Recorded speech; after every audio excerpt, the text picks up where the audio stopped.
এই প্রতিবেদনে আমি কোনো গান গাইব না, সেটা প্রাসঙ্গিক হবে না বলে গানটা গাইব না। আচ্ছা, আরেকটা কথা, যে গতকাল আমি 58 নম্বর স্বামীজির ঋষিশ্রেষ্ঠ স্বামীজির প্রতিবেদনে 58 নম্বরে সে দুজনকে চিঠি লিখেছেন স্বামীজি। একজন হচ্ছেন, প্রথমে লিখেছেন রায়বাহাদুর নরসিংহাচারীকে, আর দ্বিতীয় অংশে ওই একই প্রতিবেদনে লিখেছেন মিস মেরি ও হ্যারিয়েট হেলকে, শিকাগোতে 26শে জুন 1894 সালে। আচ্ছা, আজকের প্রতিবেদনে ওই 58 নম্বর প্রতিবেদন ধরে পড়ে আমার মন একটা বিশেষ উল্লাসে ভরে উঠেছে। তারই কারণ ব্যাখ্যা করে আমি আপনাদের জানিয়ে ধন্য হব। ঋষিশ্রেষ্ঠ স্বামীজি বলে উল্লেখ করে আমি ধন্য এই জন্য যে এই উল্লেখ ঈশ্বর প্রেরিত, আমার আবেগের সৃষ্টি নয়। আবার বলছি, স্বামীজিকে ঋষিশ্রেষ্ঠ বলে আমি যে উল্লেখ করেছিলাম, এটা কিন্তু আমার আবেগের সৃষ্টি নয়, এটা ঈশ্বর প্রেরিত সৃষ্টি। এটা তার কারণ আমাকে পরপর ঠাকুর বুঝিয়ে দিচ্ছেন, ঈশ্বর বুঝিয়ে দিচ্ছেন প্রাণে প্রাণে। জানি না আপনারা কি ফিল করছেন, হয়তো ভাবছেন পাগল প্রলাপ বকছে, তো আপনারা ভাবতে পারেন এই কথা, কিন্তু আমার ভেতর থেকে যেটা উঠছে আমি সেটাই আপনাদের পড়ে শোনাচ্ছি। এই চিঠি পড়ে মনে হয়েছে বৃন্দাবনের যে গোপীদের ঈশ্বর কৃষ্ণের প্রতি ভালোবাসা সামান্যতম তার আভাস পেয়ে জ্ঞানীশ্রেষ্ঠ উদ্ধব ভেসে গিয়েছিলেন। গোপীদের কৃষ্ণের প্রতি ভালোবাসা দেখিয়ে উনি প্রথমে গোপীদের জ্ঞান দিতে গেছিলেন।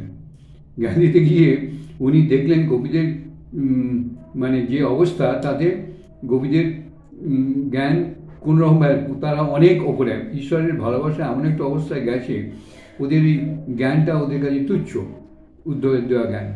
উদ্ধব সেটা প্রাণে প্রাণে অনুভব করে গোপীদের পদরজ নেবার জন্যে উনি সংকল্প করেছিলেন যে আমি যেন, গোপীরা তো পদরজ দেবে না কৃষ্ণের সখা বলে, তো সেই জন্যে আমি লতাগুল্ম হয়ে বৃন্দাবনের জন্যে আমি গোপীদের অজান্তেই আমি তাদের পদরজ, মানে এর অবস্থা দেখুন। ভাগবত তার ব্যাখ্যা দিয়েছেন। আচ্ছা, এই যে গভীরের প্রেম, এখানে গানেতে একটা আছে, বেদ বেদান্ত পায় না অন্ত। ঈশ্বর প্রেমের যে অবস্থাটা, সেখানে বেদ বেদান্ত অন্ত পায় না, ঈশ্বরের প্রতি ভালোবাসা। আচ্ছা, এ তো গেল। আর একটা কথা আছে, যে ইংরেজিতে একটা কথা আছে, হোয়ার দ্য ফিলোসফি এন্ডস। ফিলোসফিটা কি না, এই সমস্ত ব্যাখ্যা, বেদ বেদান্ত উপনিষদ বাইবেল কোরআন, এগুলো হচ্ছে ফিলোসফি।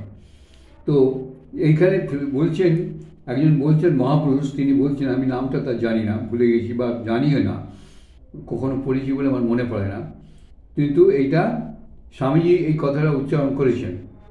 তো আমি জানি না এটা স্বামীজির কথা কিনা, কিন্তু এই কথাটা হচ্ছে যে where the philosophy ends religion start from there. অর্থাৎ বেদ বেদান্ত উপনিষদ যেখানে চুপ করে যায়, সেইখান থেকেই ধর্ম শুরু হয়, প্রকৃত ধর্ম শুরু। আচ্ছা, এটা আরেকটা কথা হচ্ছে, শ্রীরামকৃষ্ণ ওই বিদ্যাসাগরকে আবার বলেছিলেন যে একমাত্র ব্রহ্মজ্ঞ পুরুষ, মানে যে ঈশ্বরের সঙ্গে এক হয়ে গেছে, এরম পুরুষ, ব্রহ্মজ্ঞ পুরুষ বা ঈশ্বর যে কীরকম, সেটা এখনও পর্যন্ত উচ্ছিষ্ট হয়নি, অর্থাৎ এটা কখনো মুখে বলা যায়নি। বেদান্ত দিয়ে অনেক ব্যাখ্যা করা হয়েছে, সব উচ্ছিষ্ট হয়ে গেছে, মানে মুখ দিয়ে বেরিয়েছে, তো সুতরাং ঠাকুর বলছেন এগুলো উচ্ছিষ্ট হয়ে গেছে। একমাত্র যে ঈশ্বর যে কীরকম, মানে ব্রহ্ম যে কীরকম, সেটা কিন্তু মুখে কখনো কেউ প্রকাশ করতে পারেনি, সুতরাং ওইটাই একমাত্র উচ্ছিষ্ট হয়নি। বিদ্যাসাগর ঠাকুরের কথাটা শুনে খুব খুশি হয়েছিলেন। অবতার বারবার এসেছেন, বুঝতে পারছেন, বৃন্দাবনে সেই সমস্ত গোপীদের, আবার বলছি, বৃন্দাবনে সেই সমস্ত গোপীদের সমষ্টিগত ভালোবাসা নিয়ে স্বামীজির আবির্ভাব। এই যুগেতে বৃন্দাবনে সেই সমস্ত গোপীদের সমষ্টিগত ভালোবাসা নিয়ে স্বামীজির আবির্ভাব। অবতার বারবার এসেছেন, কিন্তু গোপীগোষ্ঠী এসেছেন একবারই, আর ঈশ্বরের বহু করুণায় 4000 বছর পর এসেছেন স্বামীজি। আর একজন স্বামীজি আসবেন কিনা জানি না, বহুকালের জন্য প্রয়োজনও হবে না।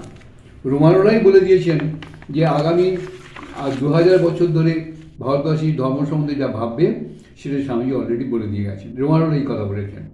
2000 বছর তো রোমানোর ও এতে, আর আমি ওর হাজার ফাজার কিছু বলবো না, তবে বহুকালের জন্য আর দ্বিতীয় স্বামীজির দরকার নেই। স্বামীজি যা বলে গেছেন আমাদের জন্য। তাই অবতার ঈশ্বর ভুলে যান, যার কিনারা কেউ করতে পারেনি, করতে পারবেও না। কিন্তু স্বামীজি আমাদের মধ্যে এমনভাবে মিশেছেন যা জগতে আর কখনো ঘটেনি। তাই যতই স্বামীজিকে মন প্রাণের কাছে আনতে পারবেন, ততই আনন্দে ভেসে যাবেন।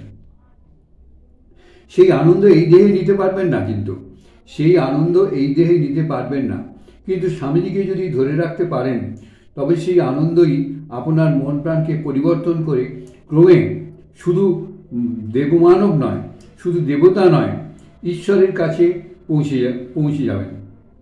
আমার 50 বছরের একটানা অভিজ্ঞতা থেকে বলছি, স্বামীজিকে জানতে বুঝতে স্বামীজির পত্রাবলী 821 পাতার পত্রাবলী একমাত্র, আবার বলছি, একমাত্র উপায়। তাই কথামৃত নয়। এই সকল যারা নিজেদের মুক্তি, কথামৃত কারা পড়বে?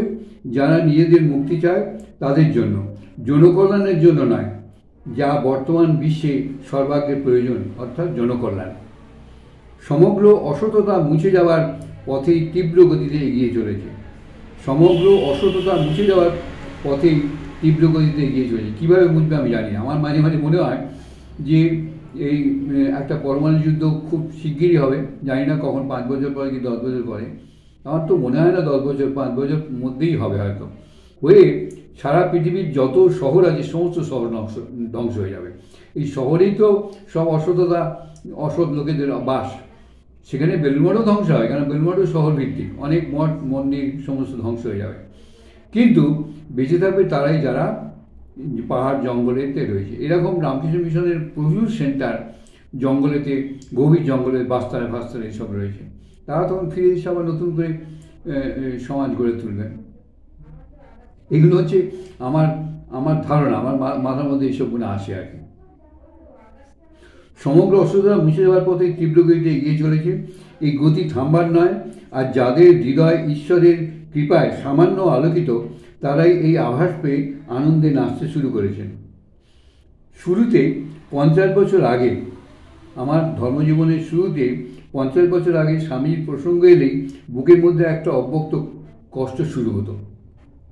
এটা আমি 1981 সালে খুব ভীষণভাবে ফিল করেছি। আমি একজন মহারাজের কাছে যেতাম, ঈশ্বরদ্রষ্টা মহাপুরুষের কাছে। তো তাকে আমি এই ধর্মগ্রন্থ পড়ে পড়ে শোনাতাম। তো তিনি একবার স্বামীজির বই পড়ে স্বামীজির সম্বন্ধে শুনতে চাইলেন, স্বামীজির বই পড়লেন। আমি পড়তে গিয়ে এই একটা প্যারা পড়েছি আমার একটা অসম্ভব কষ্ট শুরু হলো, বুকের মধ্যে একটা যন্ত্রণা, একটা অসম্ভব। আমি তখন মহারাজকে বললাম, মহারাজ আমি সমস্ত কিছু পড়বো, কিন্তু স্বামীজির বই পড়তে পারবো না। এটা পড়তে গেলেই আমার গোটা শরীরটা কীরকম আনচান করে, আমার শরীরের একটা কষ্ট শুরু হয়। তো এখন বুঝতে পারছি স্বামীজির প্রসঙ্গ শোনার বা নেবার মতো দেহ তখন ছিল না। আজ থেকে 50 বছর আগে স্বামীজির প্রসঙ্গ শোনার বা নেবার মতন দেহ ছিল না। গুরুকৃপায় তাও 50 বছর লেগেছে স্বামীজি প্রসঙ্গের আভাস মাত্র পেতে। বেশি এগোলে আপনাদের আড়ালে চলে যেতে হবে, আর বেশি যদি এগোই তাহলে আপনাদের সঙ্গে আর দেখা হবে না। সুতরাং যতক্ষণ স্বামী এই অবস্থায় রেখেছেন, আপনাদের আমি স্বামীজির কথাই শোনাবো। যাক না এই নশ্বর দেহ, অমৃতের মৃত্যু ও বিনাশ নেই। এই নশ্বর দেহ চলে যাক, আমি বলবো না আপনাদের শরীর চলে যাচ্ছে এরকম দুর্বাক্য আমি বলবো না, আপনারা দুর্বাক্য বলবেন। কিন্তু আমার কাছে দুর্বাক্য যদিও নয়, আমি আমাকে দিয়েই বলছি। আমি এই যে এই নশ্বর দেহ, এই যে যাক না, মৃত্যু,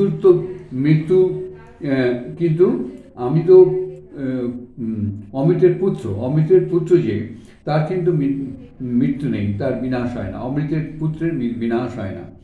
সুতরাং এই দেহ থাকুক আর না থাকুক, অমৃতের স্বরূপ আমিও যেখানেই থাকি, সেখানেই এই জগতের স্বর্গীয় পরিবর্তন দেখে আনন্দে ভাসবো। আপনারাও যদি ওই অবস্থায় পৌঁছন, তা আপনারাও কিন্তু আনন্দ দেখবে। যেখানেই থাকুন, যত বছর পরে যেখানেই থাকুন, দেখবেন এই জগৎ স্বামীজির কৃপায় এই জগতে আবার আনন্দের বন্যায় এসে ভাসিয়ে নিয়ে গিয়ে, আনন্দ নয় শুধু সততার বন্যায় এসে ভাসিয়ে নিয়ে গিয়ে সারা পৃথিবীকে সতে পরিবর্তন করেছে।